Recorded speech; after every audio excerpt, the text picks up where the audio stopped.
So being a purely elective surgery, in refractive surgery, after that getting an infection is really a devastating experience both for the patient as well as for the doctor. And ironically, like LASIK has more incidents of reported infections than the surface procedures where we make a large epithelial defect. So let us see what are the reasons and other important points in dealing with these cases. So we can divide these infections as early onset or late onset or according to the pathology, according to the organism, but these are interconnected. So the early infections usually bacterial gram positive, and the late infections are usually the indolent atypical mycobacteria, fungi, nocardia, canthamoeba, like that. So this also can give a clue how to proceed with the treatment. And the risk factors usually from the patient's inflamed ocular surface or contaminated ocular surface, which is not dealt with properly in the preoperative period, or due to during the surgery, the contamination either due to improper sterilization or due to the excessive manipulation of the tissue, either during surgery or even afterwards, doing a resurgery for flap-related problems, or if the patient is a health professional, again the chances for infection is more. And the same source of infection again, the same areas we have to think of. And coming to the clinical presentation, whenever you see with signs of inflammation, there is any suspicious dot or any opacity in the interface, always be very cautious and wary of it. And I mean, always, like, even you can be a little aggressive in treating this, taking this as an infection. And once it goes to this stage where it become a coalesced and it become real necrotic lesion, the flap over the lesion necrosed and lysed, and when it goes deeper into the stroma and into the anterior chamber, then it goes out of your hand more. And it should be differentiated from the DLK, of course, but the DLK presents even earlier within the 24 hours. And usually it will start as cellularity at the periphery and then goes towards the center. But in the later stages, it may be really confusing with the infective pathology. And coming to the non-infectious conditions also, we have to keep in mind, of course, sometimes innocuous meibomian secretion or something, sitting in the interface without any cellularity, without any sign of inflammation, we can closely follow. Same way in case of a surface procedure, you can see sometimes after during the epithelial healing, along the epithelial defect margin, you can see the immune-related infiltrations, which we need not immediately take for infection. Or even later stages, epithelial ingrowth times can mimic an infective condition, because sometimes we can get flap melting over the epithelial ingrowth because of collagenase activity and some innocuous interface debris. Coming to the microbiological profile, as already mentioned, earlier infections more bacterial, but there is an interesting trend here. During the initial phases of this millennium, initially more of atypical mycobacterial infections we come across, mainly maybe probably due to the blades and all were reused without proper sterilization, maybe only with the chemical sterilization, which could be the main reason.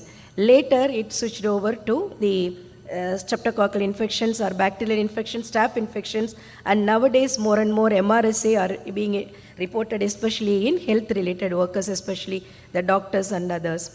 So this also we have to keep in mind. And any focal infiltration, as I said, we have to be wary of. And it's better if there are signs of inflammation, better you lift the flap, remove that material, so per microbiological workup, instead of going for any broad spectrum coverage. And if it is a late onset one, maybe like we can go for a confocal if the facility is available to rule out fungal or canthamoeba or nocardia, which we can find out with nocardia. But otherwise, it's better to go for the gold standard culture, as well as if a facility available, we can go for PCR. And once this is done, we can irrigate the interface with some of the broad spectrum antibiotics. The advised one by the ASCRS is vancomycin in early infections, amikacin in the late infections, or we can use any one of the fluoroquinolones also to cover both. And then before the culture report available, we can start in the early cases one of the fourth generation fluoroquinolone along with cefazolin or vancomycin if you suspect MRSA. And in the late infections, go for amikacin if you are not suspecting a fungal or other infections. And once the culture is available, then of course the treatment will be according to the organism. And in addition, we have to give the oral doxycycline because to reduce the collagenase activity and avoid the topical steroids in this stage. And also, like as per the culture report, we have to modify the treatment. And in case of fungal, Candida is also common. We can go for ampho or fluconazole, and filamentous fungi, of course, we have our nata oriconazole. And in whether to amputate the flap or not is the next question.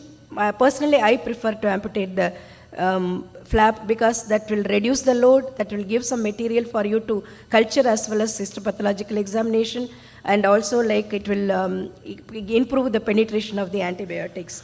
And also later the results showed that early amputation results with good visual improvement and good eradication of infection. And once the infection goes to the stromal bed, then better you go for early surgical intervention like lamellar keratoplasty instead of waiting for it to become a penetrating one later. So visual acuity wise, like generally if you catch early and if you can intervene early, the visual acuity will be better. But in case of late infections, especially fungi, as expected, the results will be poor. And coming to the viral infections, usually refractive procedures being elective are to be avoided in known viral keratitis patients, but sometimes they can catch you unaware, like you will not know that the patient had viral infections before, or some surgeons prefer to go ahead if they think that infection is for quite a long time. Then in that case, better to go with perisurgical oral acyclovir or valsiclovir coverage. And the problem is the infection can present in a bizarre way. It may not be typical dendrite or stromal because once any surgical intervention in the cornea, after that the presentation will be very bizarre and very difficult to recognize. And if you recognize and then the visual acuity may be better, but otherwise you may end up with a very chronic indolent problem. And the best thing is the prevention. Being an elective procedure especially, best thing is the prevention. Prepare the patient, don't be in a hurry. If there is meibomianitis or any blepharitis, treat the patient, treat the dry eye. Then during the surgery, we have to remember this is as you follow all the sterilization methods as you do in any intraocular procedure, we have to do the same way. Never we should not take it as a lightly extraocular procedure. And also teach the patient properly during the post-operative recuperation also. So in conclusion, though it is a rare, it's a real devastating problem. So we have to be very careful. We have to be aware of what are the common organisms and how to manage them. And also like in case of viral, always whenever you see some kind of signs like some scar or some pigments on the endothelium, any doubt you have, better to verify with the patient about any previous viral etiology, rule it out and then go ahead with the surgery. Thank you.